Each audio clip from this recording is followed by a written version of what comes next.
There comes a moment, silent, sharp, when the very thing you asked for doesn't arrive, but something else does instead. Delay, confusion, discomfort. You wonder if you've been denied, overlooked, or punished. But what if none of that is true? What if this is not the denial of your desire, but the refinement of your readiness? Manifestation is not a vending machine. It's not input-output. The universe isn't responding to your wishes. It's responding to your frequency. And when there's a mismatch, life doesn't say no. It says prepare. It says align. And sometimes it asks the most unnerving question of all. Are you sure you're ready to carry what you've asked for? This is why the universe tests you. Not to torment, not to withhold, but to shape the space within you so that what you desire won't just touch your life, it will belong in it. Each test is a gate, and to pass through, something false must fall away. The 5 tests ahead are not blocks, they are blueprints. They don't stop your manifestation. They sculpt the version of you who can receive it. You asked for transformation, and instead, you received discomfort. That wasn't a mistake. It was the first response. The universe does not deliver gold to hands that are still clenching onto iron. It doesn't place destiny inside a vessel not yet ready to hold it. So it begins where you least expect it, with pain, not as punishment, but as purification, not as rejection, but as a question. Are you willing to feel what's been avoided in order to become what you've asked to be? Pain is not there to break you. It's there to reveal you. When life hurts, it's not because something has gone wrong. It's because something unconscious has been brought to the surface. That's the test. Can you feel the ache without reaching for the old escape? Can you stay present with the burn long enough to decode the message? Most run. They numb. They spiritualize their way out of it. But nothing is more honest than what hurts, and that honesty is the doorway through which your manifestation arrives. You may think the test is to endure, but the deeper challenge is to interpret. Pain speaks in a language the soul understands. It shows you what you still believe, where you still fear, what you're still holding on to that contradicts your request. You want love, but recoil when vulnerability approaches. You want abundance, but tighten with every risk. The universe uses pain to make you aware of the invisible boundaries you've placed around your desire. Not to shame you, but to invite you into alignment. The pain comes before the gift, because it prepares the space for it. The test is passed not by suppressing the pain or praying it away, but by learning to feel without fusing, witness without drowning, to say, yes, this hurts, and yes, I'm listening. Because the moment you stop asking the pain to leave and start asking what it's teaching you, the energy begins to shift. That's when life stops repeating the same lesson. That's when manifestation begins to magnetize. The universe cannot give you what you cannot hold, and pain is the pressure that cracks the false self open so the real one can emerge. It is the fire that tempers the metal.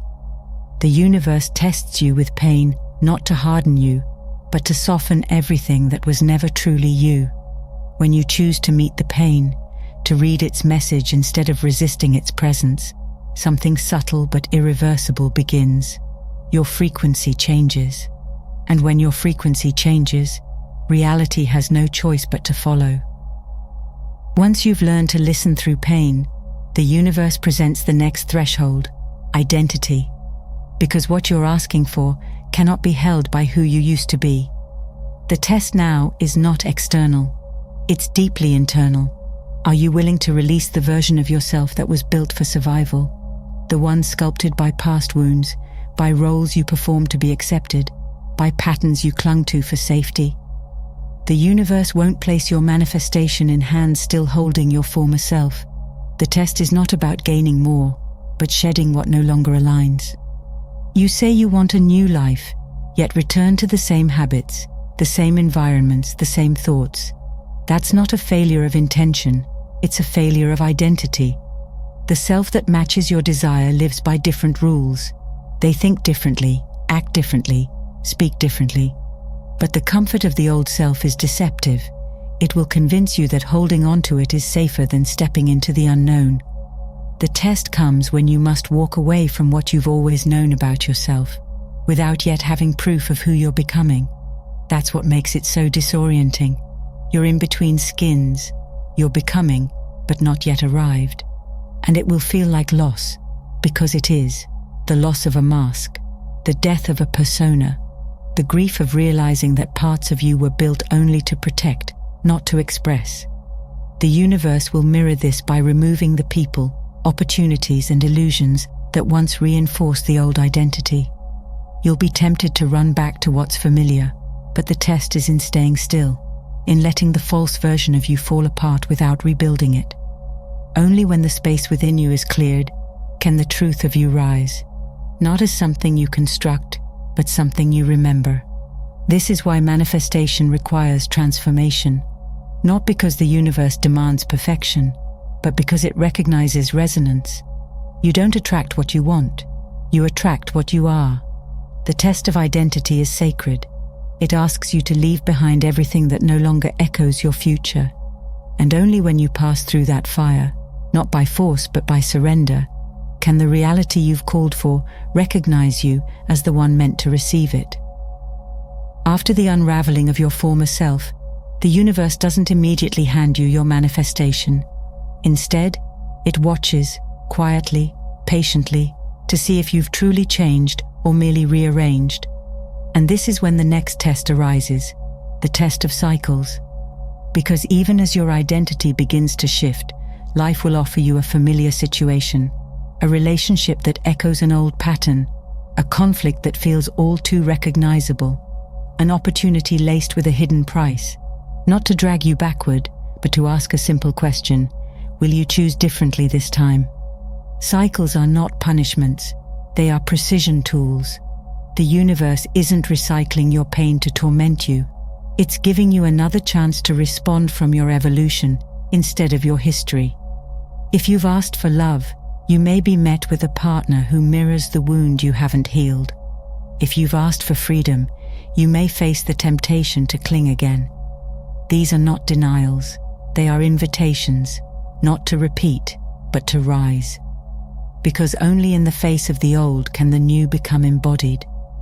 Most people fail this test, not because they're unaware, but because they mistake familiarity for destiny. They believe just because something returns, it must be meant for them. But what returns is not always what's right, it's what's unresolved.